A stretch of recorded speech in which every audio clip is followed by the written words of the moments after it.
week I find a well-tended farm to be. Merciful God, we confess that we have sinned against you in thought, word, and deed by what we have. What?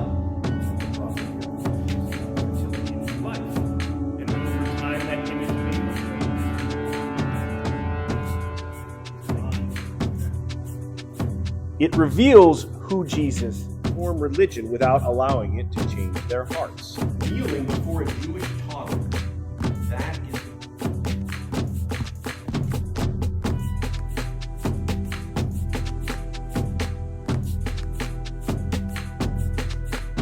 bringing everlasting life through Jesus Christ.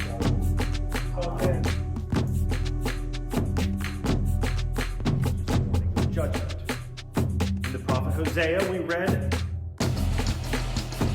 "Are you the one who is?" We all know that how tempting it is. Praise to you, Lord Christ. The words of my mouth, the meditation of our heart be always acceptable in your sight, Lord, our strength and Redeemer. Amen. Please be seated. This is one of those instances where Jesus seems to be about to turn someone away, and he changes his mind because they have such great faith. This is an illusionary statement. I come only for the lost sheep of the house of Israel. But this is a Canaanite one. And we've got situations where he talks to Samaritan women and people that are just outside. And there's a couple of things that strike me on this gospel. And the first is, what was he expecting to encounter in Tyre and Sidon? He left Israel. Wasn't going to find the lost house of Israel up there. So that tells me that he wasn't this, I was sent to the lost house, or the lost sheep of the house of Israel. He's defining it a little differently than we would have. It'd be like, going to France and complaining about all the French people or something like that. If you want to find the people of the house of Israel, maybe you should look in Israel. Here you are outside of it, and you're going to complain that people that aren't from the house of Israel are coming to you. It seems a little... If that's true, if we take it on its face, then that seems very strange. And so that to me says there's something else going on. That Jesus is, a lot of times we think that Jesus is testing the faith of the person. Your faith is great, let it be done for you. But I think he's testing the disciples here.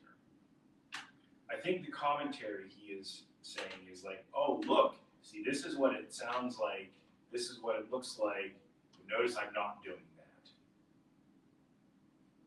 So I think there's a little rhetoric going on in there.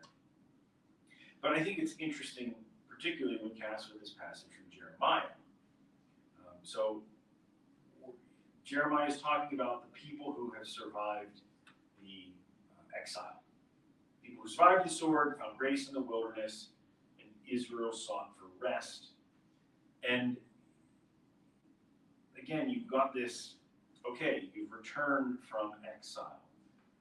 Again, you'll play your tambourines and dance forth in the dance of the merrymakers. I don't know what that is, but I would be interested in seeing that.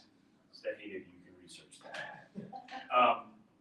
But beyond saying, oh, you're going to go back to these things that you did before, these songs you sung, the dances you danced, again you shall plant vineyards on the mountains of Samaria.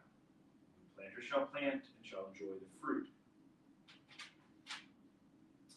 Plant vineyards on the mountains of Samaria. Again, parallel with the Canaanite woman, a place where the Judeans would have said, no, they're all wrong. That's why when Jesus talks to the Samaritan woman, why are you talking to her? She has all the questions. We think we worship God on this hill. You say it's in the temple. Here God's saying, yeah, go back to Samaria, and that's where you can plant your vineyards, and you're going to reap fruit of the vine, and you're going to enjoy yourselves. So again, the lines that we instinctively draw, they're not there. God and Jesus are seeing different boundaries and different borders than we see. They're not the ones that are drawn on the map. They're not the ones that are drawn between cultures. They're not the ones that are drawn by our religious leaders. They're the ones that are drawn by God. Maybe I've been doing too much VBS this week. We've been asking the kids who your neighbor is. We talk about the teaching of the good who? Good Samaritan. Samaritan. Oh, so the people from there are good. And when the scribe asks, who are your neighbor? And it ends up simplified a little bit, but everyone is your neighbor. So who is in the lost sheep of the house of Israel? Everyone.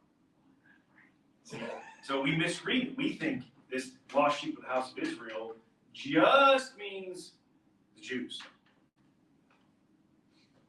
No, we've got the Samaritans, we've got the Canaanites, all these people.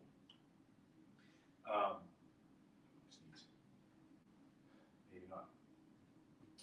The reading from Jeremiah ends with the passage, or the save, O Lord, your people, the remnant of Israel.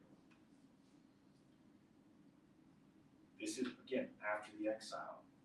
They've been taken to exile. What do they do in exile?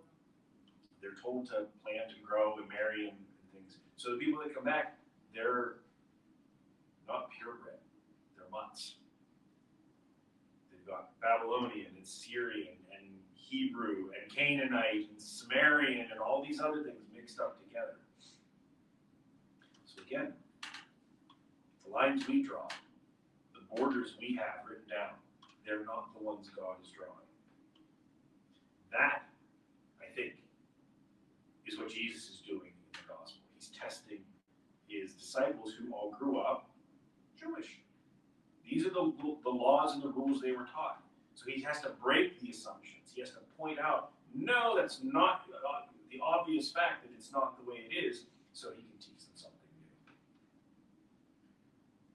So that's when we hear Jesus say, I've come only for the lost sheep of the house of Israel. The question isn't, how could he be so exclusive? The question we need to ask is, how do I become one of those lost sheep? To God be all the glory, now and forever. Amen. If this message raised questions or stirred something in you, I'd love for you to stay connected. So like, share, and subscribe. Now go in peace to love and serve the Lord, and I'll see you next time.